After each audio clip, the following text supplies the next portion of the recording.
Yo, what's going on, guys? Winner Kills here, and welcome to round 5 of the Buffalo versus Rochester 5v5 Team War / Iron Man. So currently, Team Rochester only has 1 player left, and Team Buffalo still has 5 players left. $250 per team on the line, 500 total. And Chris Aramas here on the right is the anchor for Team Rochester. We'll see if he has what it takes to take down C Goody 17. Or Colin Goodrich, my good friend. You guys have seen him on the channel several times. And yeah, let's see if we can see a sweep here for Team Buffalo. Looks like Chris will have won the die roll here. Another mirror match as well. Interesting enough, I believe both teams had 2 Swordsoul players.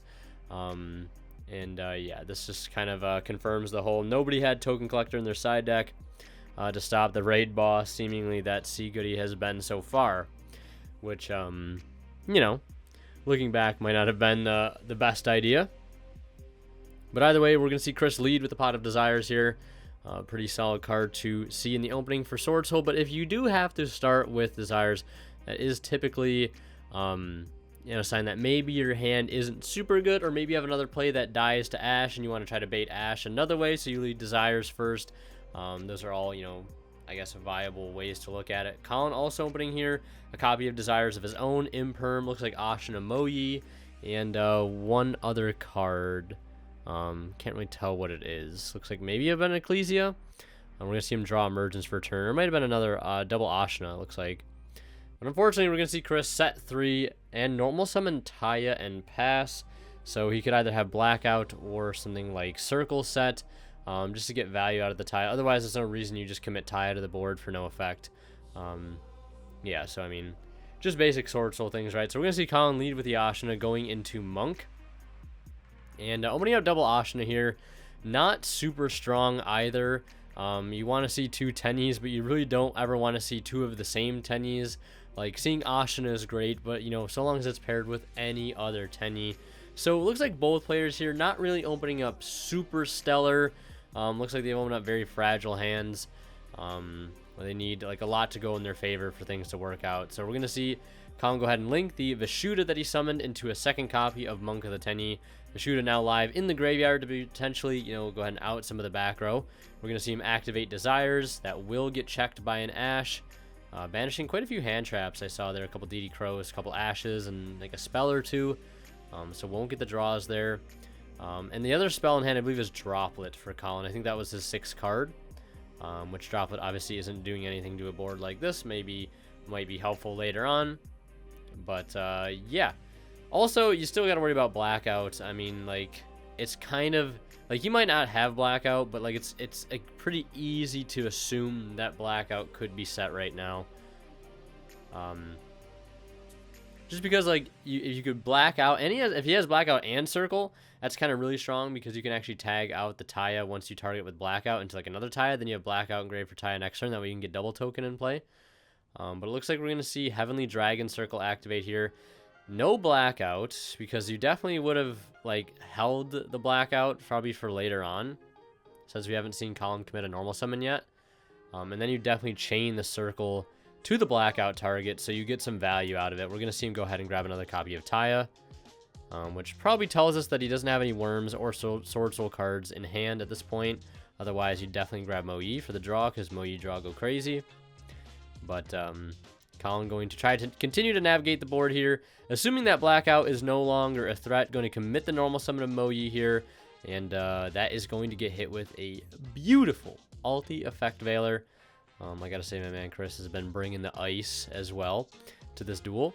Love to see that. Can always respect it. We're gonna see Colin link off the Monk and the Mo-Yi into a copy of Shaman here to start applying a little bit of pressure to these set cards and start clearing them out. We're gonna see him swing 16 and then 1,000. That'll trigger Shaman effect to pop a card the opponent controls. It is going to target a set Desire. So both Desires out of the game here for Chris. I mean, at this point, you really don't want to resolve another Desires unless you absolutely have to, because being out 20 cards in your deck can kind of hurt your grind game by quite a bit. We'll see Colin set 2. One we can tell is probably an Imperm. The other is definitely that Droplet. And the other card in hand for Colin is the Ashina. So we're going to see Chris top deck a Starlight Rare Ecclesia, being very, very loyal. I got to get me Starlights. Maybe mine would be more loyal if that was the case. Top deck him when you need him, right? When you're down in cards, it's going to get him access to Mo Yi here. And Mo Yi is going to reveal the Taya.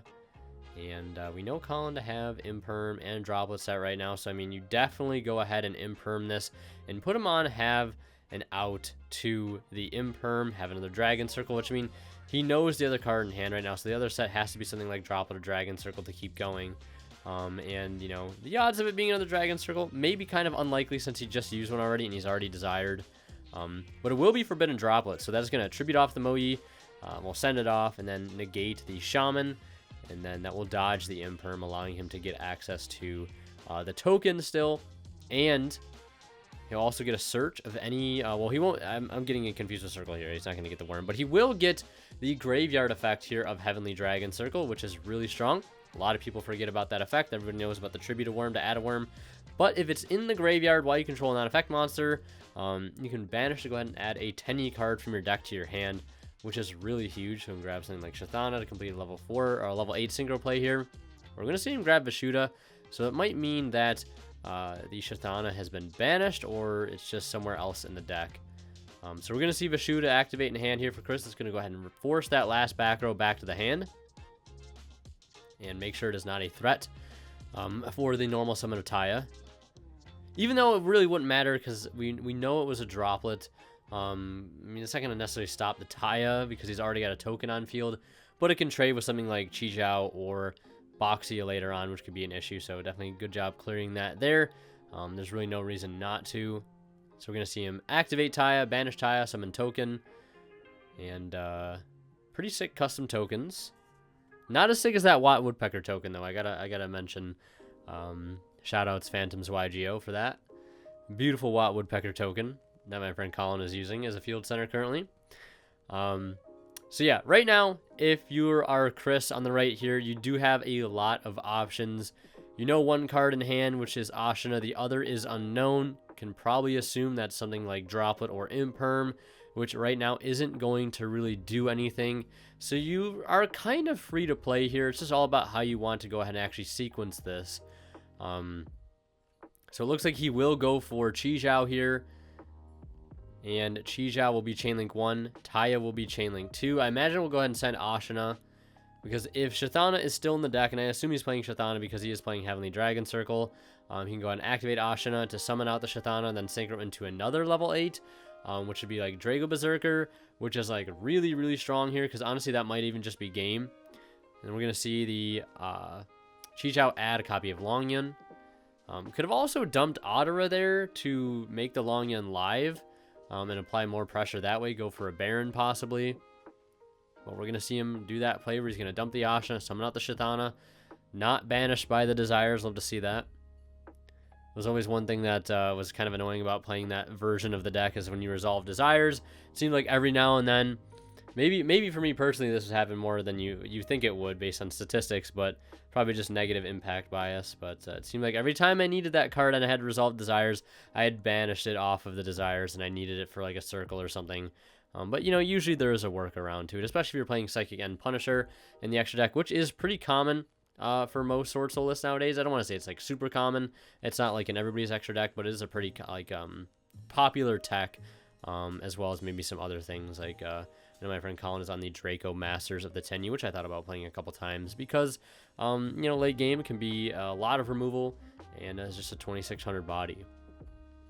So we're going to see Chris go into the battle phase here, attack over the Dropleted Shaman of the 10U, which is now down at 800. So Berserker will swing over for 22, activating Berserker effect to attack again here. They almost forgot this, but a teammate reminded them. To use the effect and attack over the monk here. So down that Berserker is at 46. So attack over for 36. And they're just, you know, double checking everything here. I think Colin had forgotten that the Shaman got dropleted. So they were like, you know, confused on the attack values and damage everything. But Chris is able to find the OTK there. Adding the Longyun looking back seemed a little strange. Just because like it's not really follow-up if you can't go for game there, but you know, luckily he was able to go for a game. There's definitely other ways that could have been played out too. Could have again dumped like an Adara and added the Longyun. I guess both plays work out fine in the end, assuming you know the opponent doesn't have like something like Nibiru, especially since one of the cards in hand was known to be Asha and the other was a set card that was added back to hand. So we're going to see Chris up 1-0 here in Game 2. And we're also going to see a Droll and Lockbird from Chris on resolution of Heavenly Dragon, or not Heavenly Dragon Circle, Vessel for the Dragon Cycle.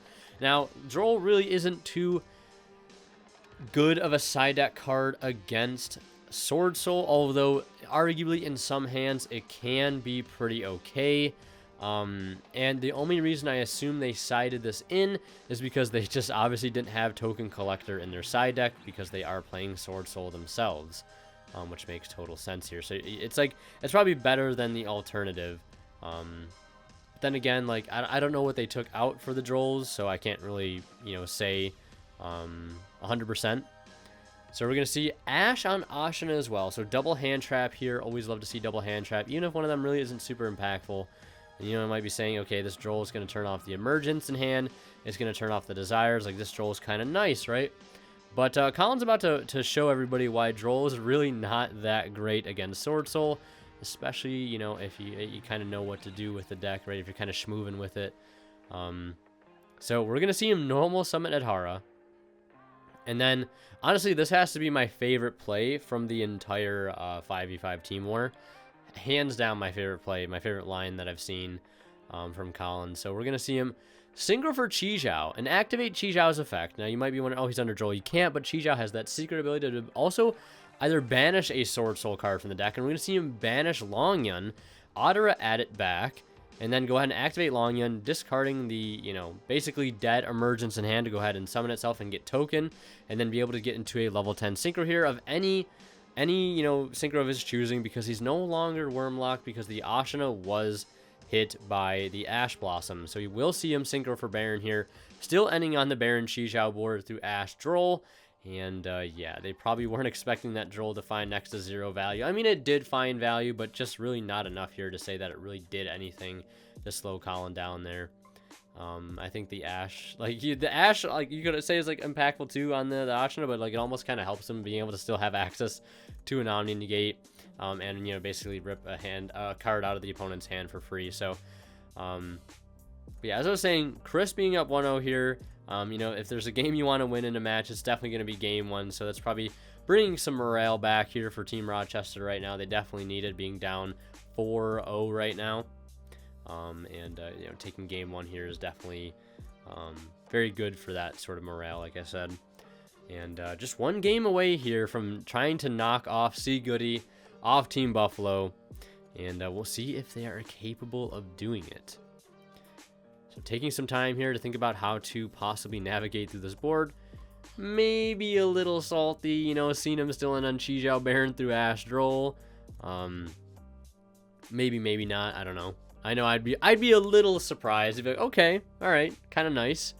But Chris does have the Imperm, so technically triple going second cards here, and Vishuddha as well. So gonna be able to deal with the board here for sure. So long as he has something else to pair with his Vishuddha. Otherwise, maybe not. We're going to see the Imperm trade with the Baron. Well, not really trade, because I don't think Colin negated it, because there's really no reason to negate it. It's basically just put your opponent on now, remove the Baron. Otherwise, the Omni Negate becomes live next turn. So we're going to see Chris special summon out the Vishuddha, and then normal summon Ash Blossom. Lots of normal summoning cards to pair with their special summon Tenyis this match. One more reasons why Swordsoul can be very, very versatile. A lot of times your Tenyi stuff can just help you get access to like things your Swordsoul cards are normally getting you access to. Like we're seeing here, just Ash and Vishuddha. Sure, you have to normal summon the Ash, but you know, at least you're getting into a Baron, which is better than nothing. And then Baron just does so much on its own. And like we saw Colin last turn, normal summoning it hard to get access to Chi-Zhao. And then we're going to see Chris enter the battle phase here, because you do have to force out the Chi-Zhao. You have to get rid of that so the Baron can activate its pop effect in main phase 2 without having to worry about Chi-Zhao.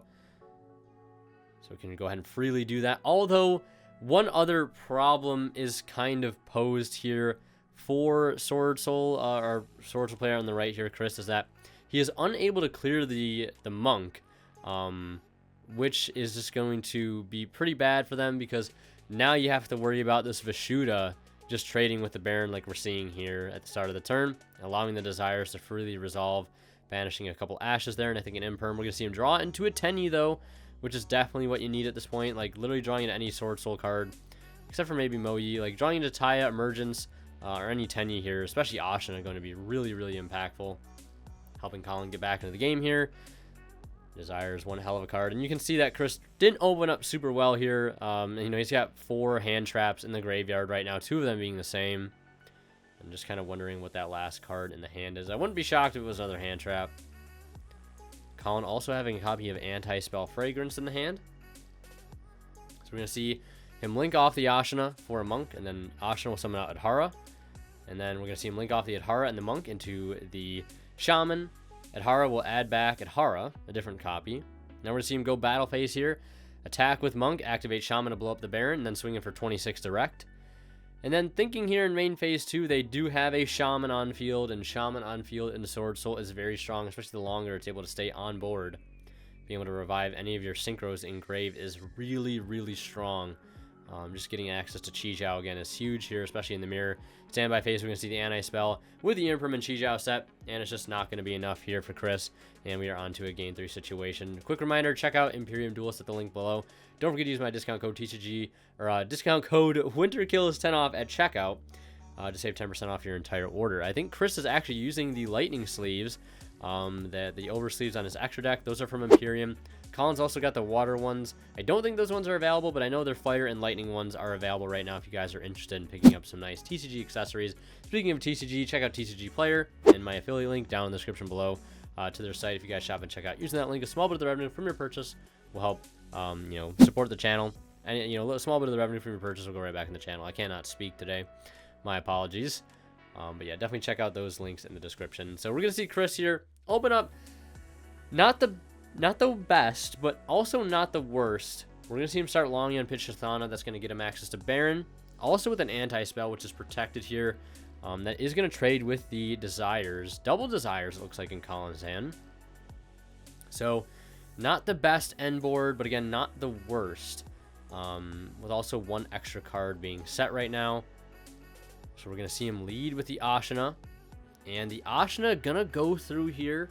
I guess it's like just way too early in the turn to want to commit the Baron Negate to anything right now.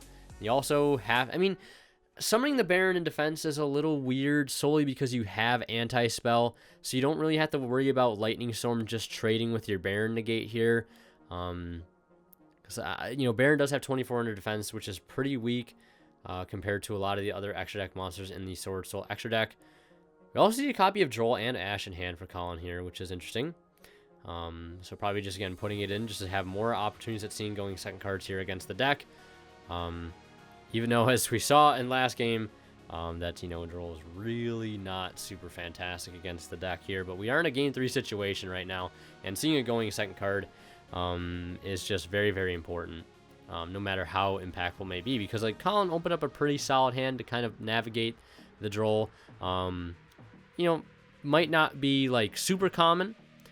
But, you know, at least having the Droll puts your opponent on have these, you know, specific set of cards to be able to do this type of line. So we're going to see him special summon out Ecclesia effect, go ahead and summon out from the deck, or we'll see him normal summon the Ecclesia, right, because he has, both players have the same monster count, so we're going to see him normal summon Ecclesia, and then activate Ecclesia. So Ecclesia is going to resolve, and this is how we can tell that there is no Ash Blossom in hand for Chris here. And you have to think very carefully of what you want this Ecclesia to summon, because the Baron Negate has yet to be exhausted.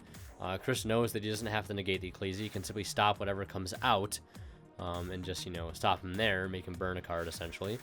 But we're going to see Colin summon out the Taya and then link it with Monk.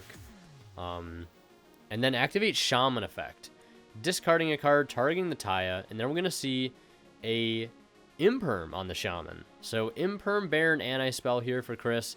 Not even needing to use the Baron Negate there.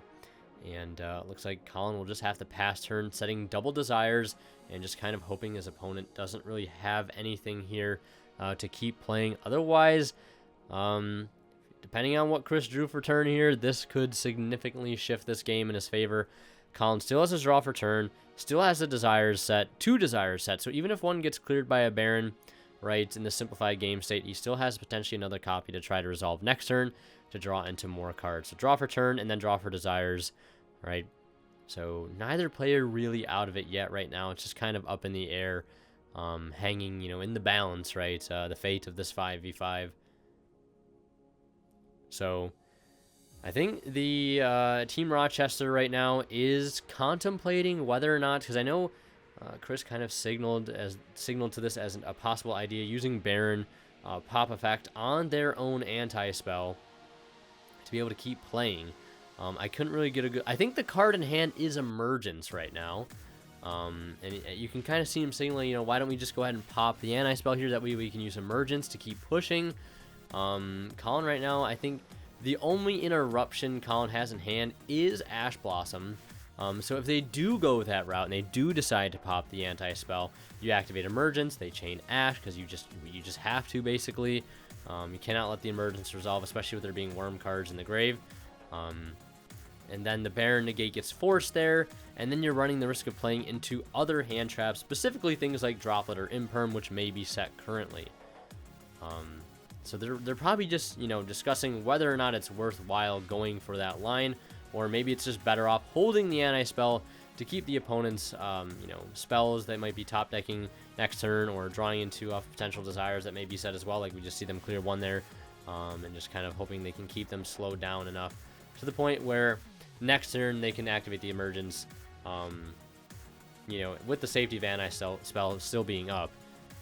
But I don't know, maybe it'd been worth it to keep going for that, because if that Emergence was resolved through the Baron negate, I honestly think that puts Team Rochester in a winning position. Like, I honestly do, but I can see them wanting to play it safe. Colin's going to top deck and Adhara for turn. Really, really solid draw here. It's allowing him to get access to a Shaman, or to a Monk. Otter's going to add back the Ashna, summon Ashna. Ashna's going to summon itself, linking into a second Monk. Ashna's going to summon out of Ashuda. Now building a board here from seemingly nothing, just off of one Adhara, 3 bodies on field. Kind of insane.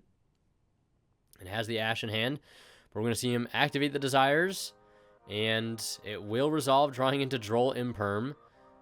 We're going to see a Droll on Resolution from Team Rochester here, so trades all around. And this might be the point where you do have to commit the normal summon of Ash, just because you got to get into a bigger body here, something to contest with the Baron. And the Sovereign, Cheng Ying, is just the card to do that.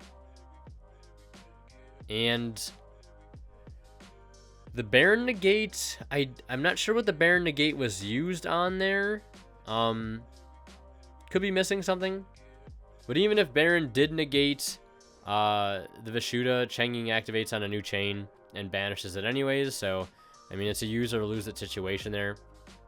Just calculating the attack for the Cheng Ying is up at 45 since there are 15 banished cards. And we're going to see him just set 1, which I think we know is an Imperm, and pass. Hoping this is going to be enough. I honestly think that, looking back now, that Baron popping the anti-spell and just pushing through the Ash was probably the play. And if they have another hand trap, they have another hand trap. It's like you're just kind of losing to a top deck either way, and they still have Desires set. Like, I don't know. It's rough. We're going to see Chris have a very, very good top deck of his own here, though. That Starlight Ecclesia coming to the rescue. But unfortunately, I don't know how good it is going to be.